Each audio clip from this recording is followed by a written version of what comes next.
What's up, everyone? Welcome back to The Pulse. Get ready for a deep dive into the latest gaming news that's making waves across the industry. Big updates are coming your way. From Nintendo, where the anticipated Switch 2 is drawing scrutiny over potential price hikes and the discontinuation of popular programs. Meanwhile, Ubisoft is grappling with financial woes. No surprise there. Desperately hoping that the next installment of Assassin's Creed Shadows can turn things around. On a brighter note, Capcom is embracing the PC gaming community with Monster Hunter Wilds, boasting record-breaking beta numbers and exciting crossplay features. And let's not forget about NetEase, which is diving into the competitive scene with the Marvel Rivals Invitational, despite recent layoffs that have raised eyebrows.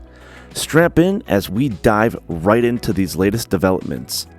I'm your host, Brad, so with that, let's get into it.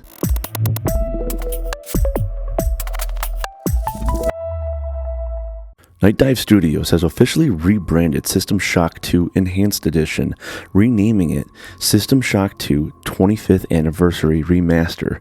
The remaster of the legendary immersive sim, originally designed by Ken Levine before BioShock, marks a significant milestone in the history of the franchise. While the reasoning behind the name change remains unclear, one thing is certain: the game may be arriving sooner than expected. Nightdive has teased that an official release date will be unveiled at GDC 2025 during the Future Game Show Spring Showcase livestream. System Shock 2 was a groundbreaking title in atmosphere and storytelling, pushing the gaming industry forward in ways still felt today.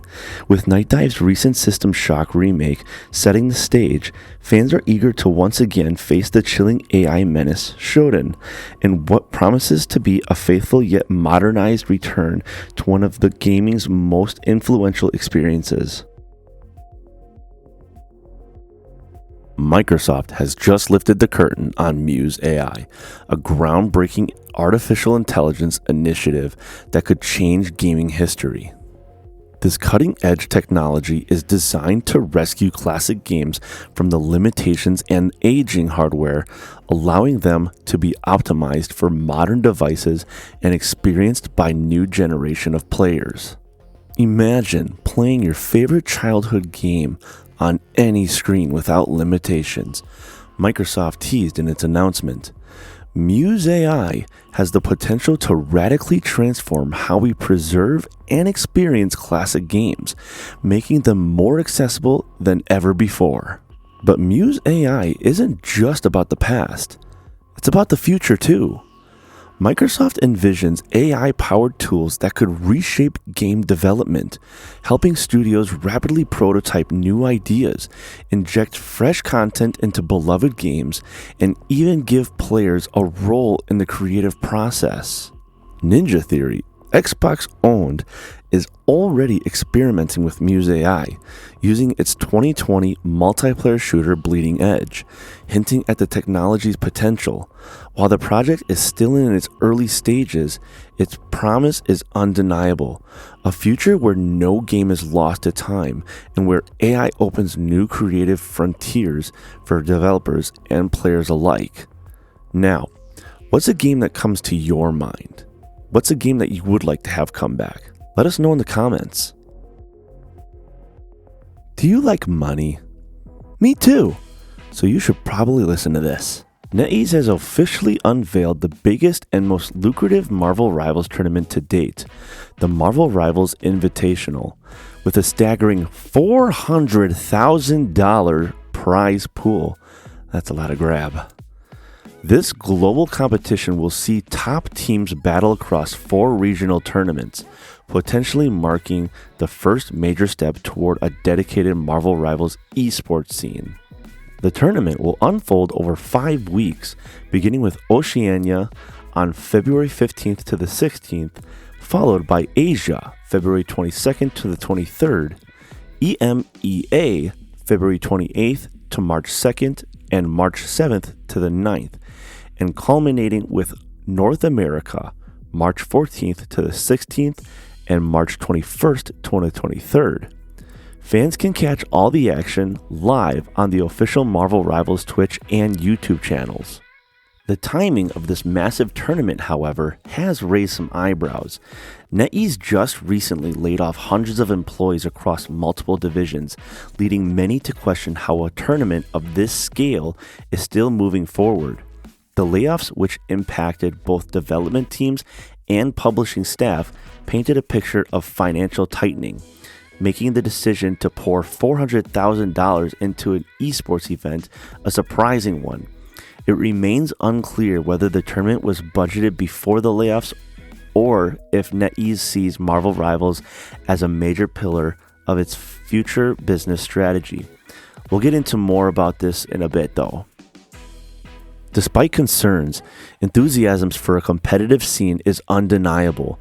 Streaming star Shroud has already set plans in motion to build a Marvel Rivals team, even meeting with Sentinel's CEO Rob Moore to discuss a potential partnership under the Sentinels brand.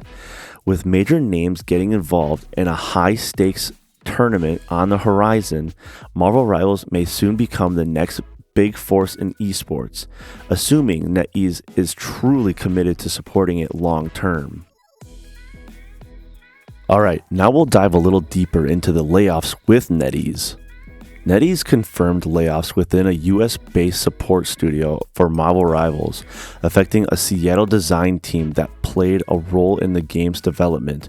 In a statement to PC Gamer, NetEase cited organizational reasons for the decision aiming to optimize development efficiency. We recently made the difficult decision to adjust Marvel Rivals' development team structure, NetEase stated. We appreciate the hard work and dedication of those affected and will be treating them confidently and respectfully for their individual contributions. The company, however, did not disclose how many employees were let go, but confirmed that there are no longer any Seattle-based developers working on the game. NetEase emphasized that Marvel Rivals' core development team in China remains fully committed to the game's future, with continued investment into the evolution and growth. Former Marvel Rivals level designer Gary McGee reflected on the layoffs via LinkedIn, noting that the Seattle team helped develop and launch Marvel Rivals, which turned out to be a bigger hit than any of them expected.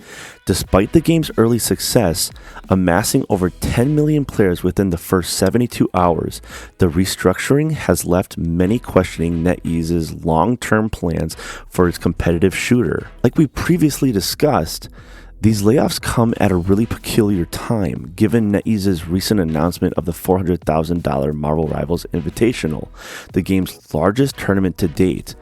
While the company is investing heavily in the competitive scene, the sudden removal of key support teams raises concerns about stability behind the scenes.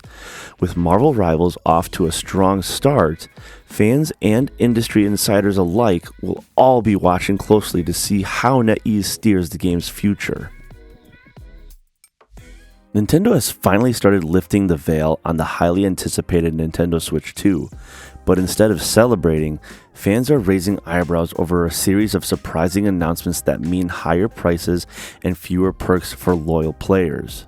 First, Nintendo Switch Game Vouchers will not be redeemable for the Nintendo Switch 2 exclusive titles, a move quietly confirmed on the company's website. The voucher program, a fan favorite deal that let Nintendo Switch Online members grab 2 first-party games for $100, will now be useless for upcoming Switch 2 exclusives. While it might seem like a minor policy shift, players are already speculating that Nintendo is preparing to raise the price of its first-party games, just as Sony and Microsoft did when they bumped their standard game prices to $70 this generation. If that wasn't enough, Nintendo is already pulling the plug on the My Nintendo Gold Points program, set to end on March 24th. This system allowed players to earn rewards on digital and physical purchases, redeemable for future discounts. While previously earned gold points will remain valid for 12 months, the decision to discontinue the program entirely has left many wondering what, if anything, will replace it. One curious omission? The My Nintendo Platinum Points program, which lets fans earn points through various activities and redeem them for physical goodies, has not been mentioned. Will it survive the transition, or is Nintendo gutting its rewards system altogether? With Switch 2 pricing still a mystery, these decisions point a worrying picture for longtime Nintendo fans. Will the next generation of Nintendo gaming come with a hefty price tag? Time will tell, but for now, the excitement surrounding Switch 2 is coming with an unexpected dose of frustrations. Capcom is making a bold push for PC gaming with Monster Hunter Wilds, recognizing its growing importance and ensuring full crossplay support across platforms. Producer Raizo Tsujimoto emphasized that PC is bigger than ever, even in Japan, and that crossplay will allow hunters to choose their platform freely and still play with friends. To further cement its PC commitment, Capcom released a benchmark tool ahead of launch, letting players test their setups before the game's official release on February 28th for PS5, Xbox Series XS, and PC. And the hype is real. Monster Hunter Wilds has already smashed previous franchise records, with its beta reaching a staggering 463,798,000 concurrent players on SteamDB.